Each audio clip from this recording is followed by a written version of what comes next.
Nood mo na ang bagong Little Mermaid.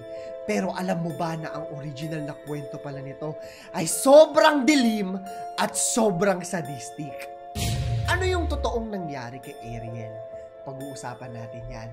Ang original na kwento ay gawa ni Hans Christian Andersen. Kapalit ng mga paa niya na parang sa tao, tuwing lalakad daw si Ariel, ay may mararamdaman siya na parang kinukutsilyo yung paa niya. Di lang yan, dudugurin ito ng dudugo. Pag hindi niya napa-in-love at napakasalan si Prince Eric, ay mamamatay siya at magiging bula sa karagatan. Oo, bula. As in bubbles.